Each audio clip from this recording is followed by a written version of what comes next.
brand too. So all you Lakers fans should be out here marching with us too, because they disrespecting them too. So y'all not no real Kobe fans, and I'm pushing that out.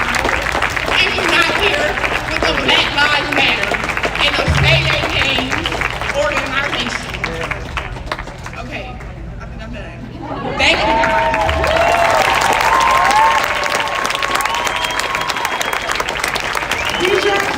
Say his name! John Kizzy! Say his name! John Kizzy! Say his name! John Kizzy! Diga su nombre! John Kizzy! Diga su nombre! John Kizzy! Diga su nombre! John Kizzy! Hashem.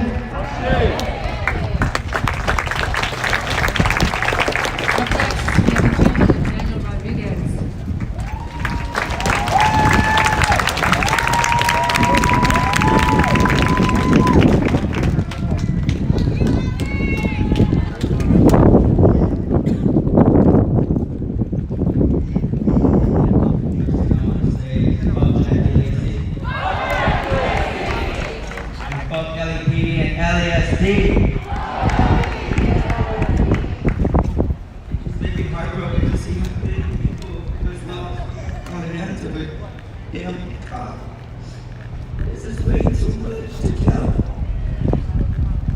You just see that my brother's name is on one of these tombstones. It hurts my heart. 6 years ago, my brother just went to a store to grab something to eat. The way he walked out, he didn't even know there was 2 cops waiting for him. The most fucked up thing that my brother was deaf and had autism. So he didn't even hear them telling him to stop. As soon as he pulled out his phone, they shot him 5 times. 3 times in the back. 2 of them hit him in the head. It traumatized me and my whole family. I remember I woke up in the middle of the night, and my mom just shaking and crying, telling me that my brother was killed. It hurts. When my brother died, he was 15 at the time. Too young. He could still be alive, having a future. He probably would have kids right now.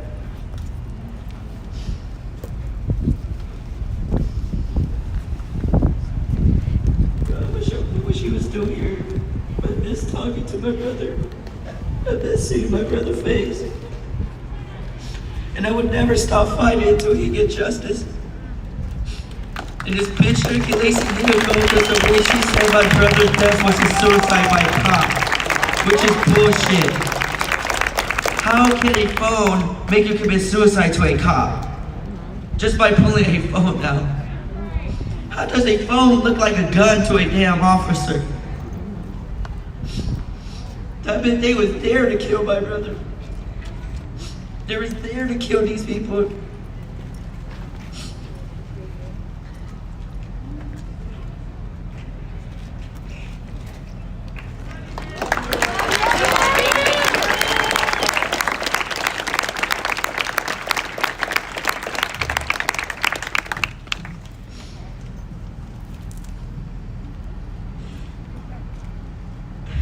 I just miss him so much. I'm sorry. Don't apologize.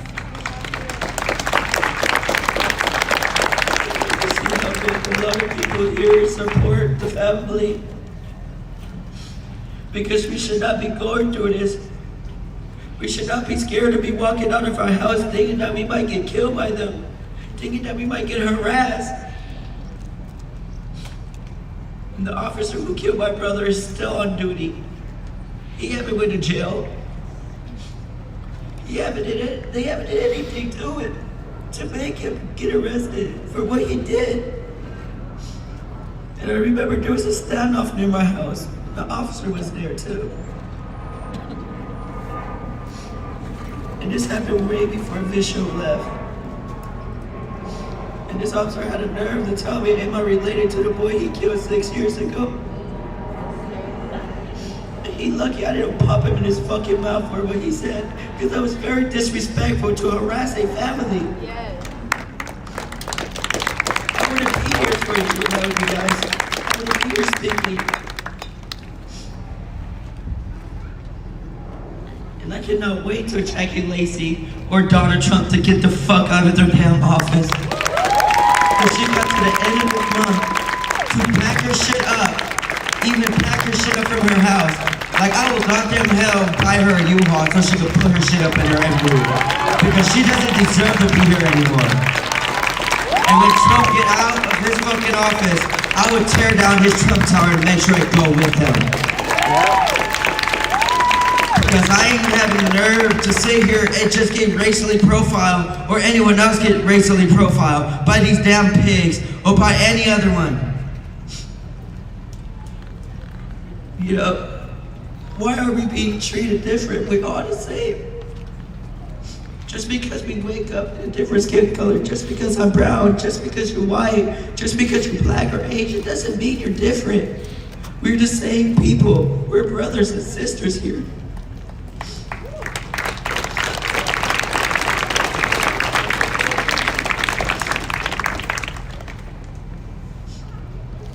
And I'm fighting for everyone too.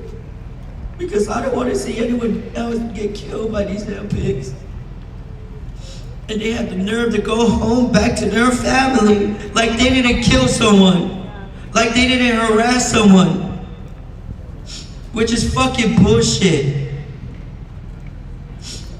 Because if I was a cop and I would have killed someone, I would have turned myself fucking in. But they're too fucking pussy enough to stand for what they fucking did to people's family. Like my brother would still be here with me. Shit, all I know, we probably would still be playing around. But no, because I had to grow up 6 years without my brother.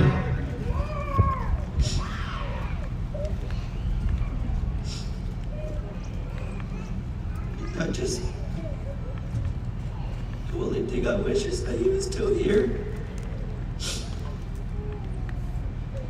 Shit, I hope he probably watching a movie in silence with him, eating popcorn, his favorite fucking popcorn, but it's just chocolate popcorn. And there's so much memories like I really love. You just see someone just gone that quick and you didn't even know.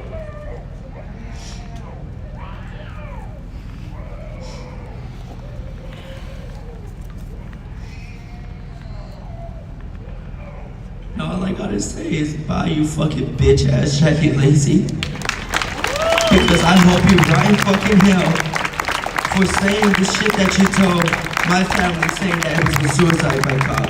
Well, you better go in hell with your fucking boyfriend, Donald fucking Trump.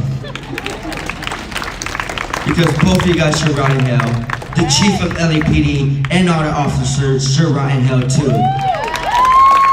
And I cannot wait till their ass is gone. I cannot wait till we get rid of these ICE. And I cannot definitely wait till these fucking pigs could get out of our city.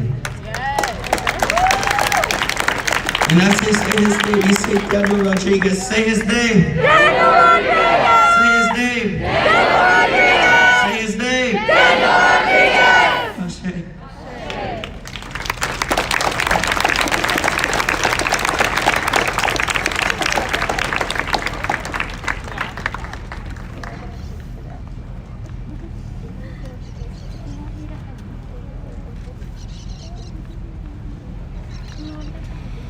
So now we're gonna have a friend of Brandon Glenn's family.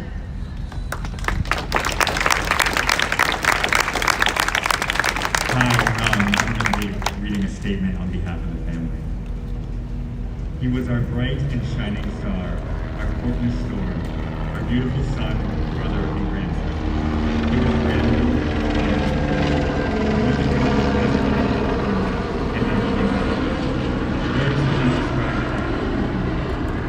our lives would have ever changed in a horrendous and terrible way.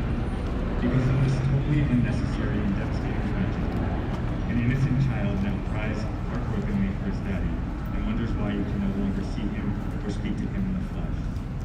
Brendan was loved by all of us. His mother, his sister, his son, his grandmother, large extended family, and countless friends. I'm distraught sad, angry, devastated, and just keep hoping that Brendan will walk through my door and this nightmare would just be over. I just look at my phone and hope to see that it's him calling me. But that's not gonna happen. It's over. That terrible night, Officer Proctor took my son's life, and in a moment it was over. I wasn't there to hold or comfort my son. He was all by himself among complete strangers. A perfect young man who was just adored and loved by so many. Just gone, all alone. 18 days later, he finally came home. All Brendan did was go to California to go to work in August of 2014. His childhood friend moved to California a few years earlier and invited him to come to California and work with him. He was going to stay about a year, get some experience, and come back home.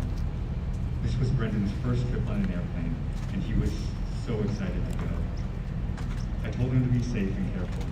He said, "Don't worry, Mom, I'll be fine. Nothing is going to happen." I never knew that when I hugged and kissed my son goodbye that August morning at the airport, it would be my last time. Every single day is a challenge since my son was left in my life. Brendan and his sister Brittany grew up in a very loving home and were raised by me, my mom, and my grandmother. He had a wonderful life full of excitement, fun vacations, holidays, and overnight camp every summer. Brendan was a master at everything he did. He was your go-to guy to build or fix your computer. Avid hockey player, golfer, snowboarder, skateboarder, downhill skier, water skier, jet skier, hang glider, mountain biker, sailor, waterfront and poolside lifeguard, CPR expert, and the list goes on and on. Let's just say he loved and enjoyed his life. Brendan was a student of life and always learning. He was never afraid to ask questions that other people wouldn't and hear answers that others would be afraid of. Brendan was a decent human being who was kind and generous, always ready to help. Now we are left one family member short, not from illness, old age, or accident, but through deliberate, reckless disregard for human life at the hands of law enforcement, whom I always thought you could call on when you were in danger and were there to protect, not harm. Thank you.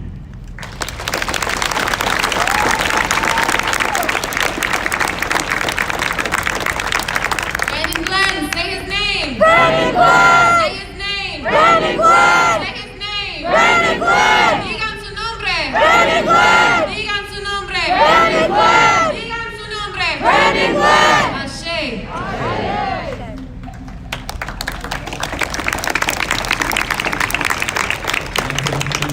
Close friend of Vanessa Marquez, Minerva. Thank you very much. My name is Minerva. I am here on behalf of Vanessa Marquez, shot by the South Pasadena Police Department August 30th, 2018.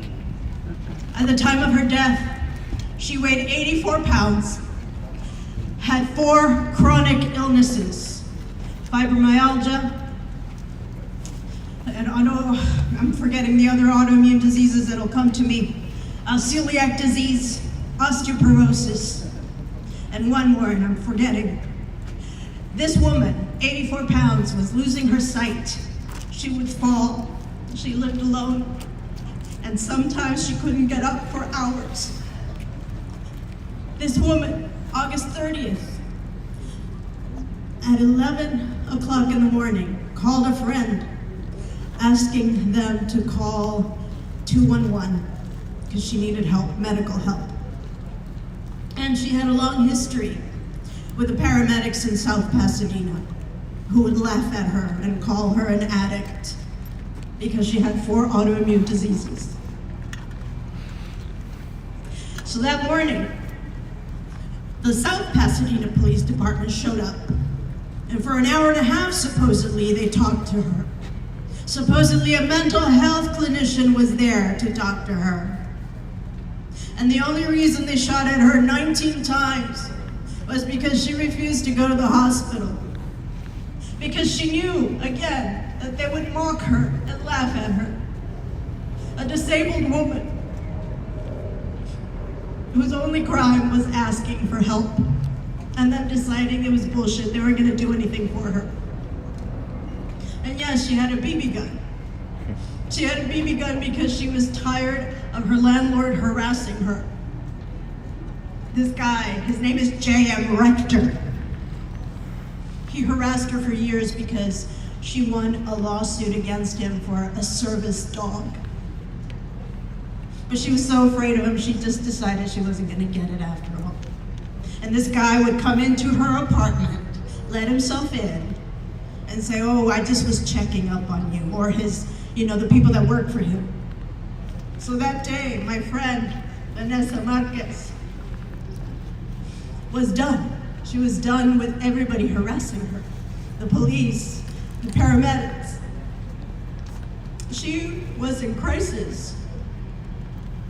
That same week, the fucking LA Sheriff's Department went out to fucking Ventura and talked to a woman for 7 hours who had a real gun, and she was alive at the end of that encounter. And why? Because she was white. That was the only reason. That's right. If my friend Vanessa had been white, they would have had compassion for her, but they didn't.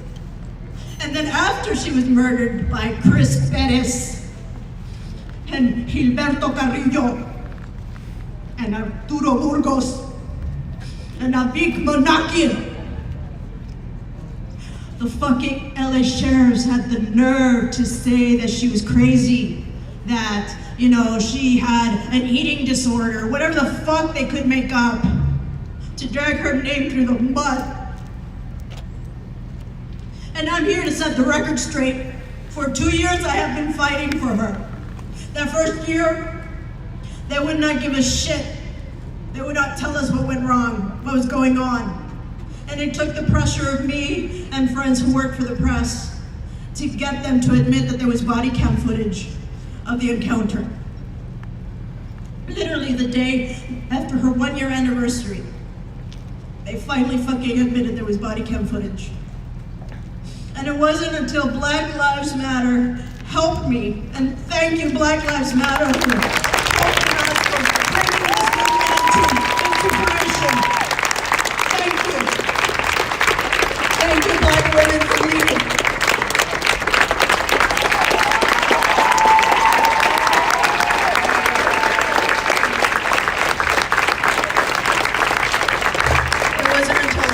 Black Lives Matter helped me, the LA chapter.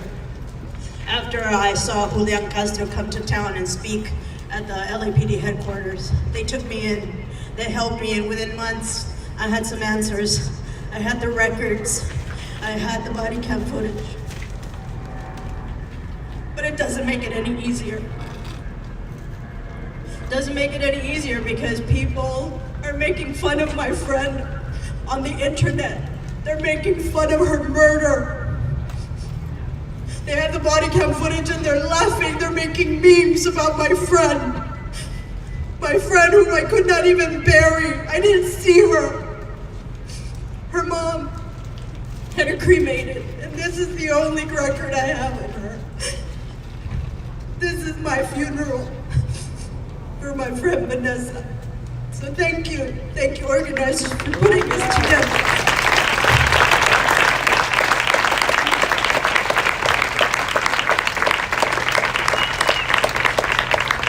In March of this year, Jackie Lacey ruled my friend's murder suicide by cop.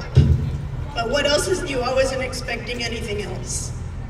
After they kicked the can, when we wanted the records from the South Pasadena Police Department, they said, oh no, the sheriffs have them. And then we go to the sheriffs, oh no, they went back to the South Pasadena Police Department, and they go, oh no, it's still under investigation. So it's all bullshit. All bullshit to cover up their crimes. And they think over time people will forget. Well, guess what? Guess what? I'm never gonna let you forget that you murdered my friend Vanessa. I will never let you forget Chris Perez, and Gilberto Carrillo, and Avik Monakian, and Arturo Burgos. I am here like a little thorn in your fucking ass. I will always make you remember that you killed a disabled woman.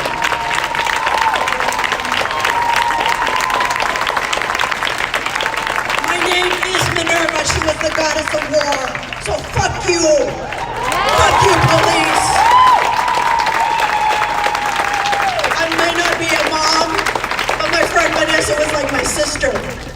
would talk like for 6 hours on the phone.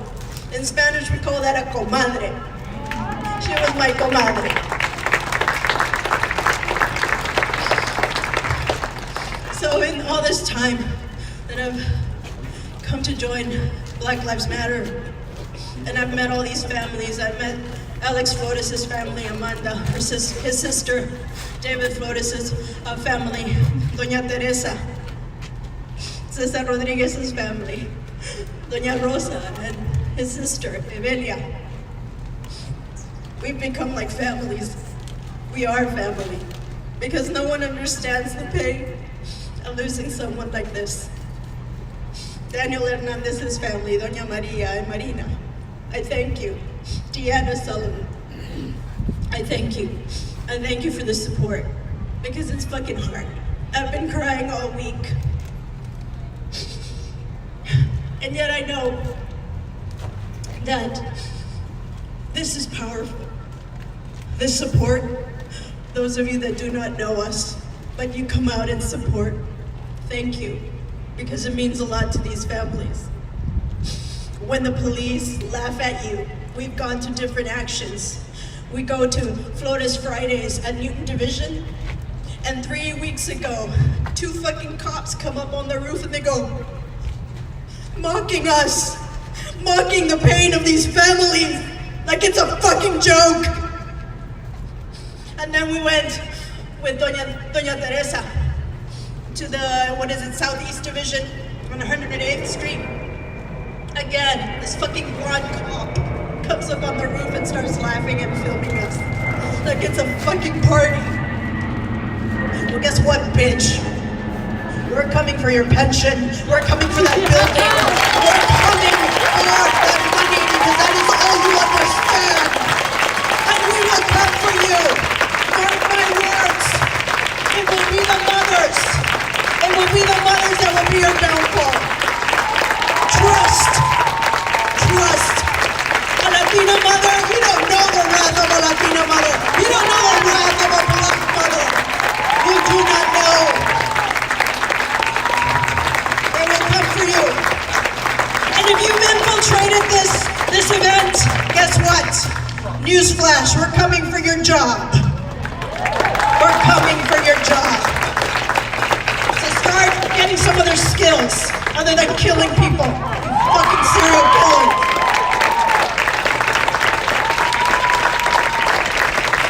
The last thing I want to say, because I'm Mexican, my culture is Mexican. We have a beautiful tradition of Dia de los Muertos, the Day of the Dead. And the flower that we use is a girasol. Not a girasol, I'm sorry, what is it called in Spanish? The marigold. But I forgot the name in Spanish. It's in a beautiful indigenous name.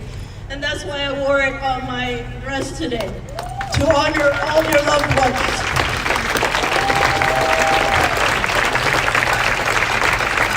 And I call the spirits that are here with us today, because they are here. I believe it in my heart. I know Vanessa would be very humbled and very thankful that you remembered her. I thank you too. And I hope one day her mother will come out and speak on her behalf. That is my greatest wish. Vanessa Marquez, say her name! Vanessa Marquez!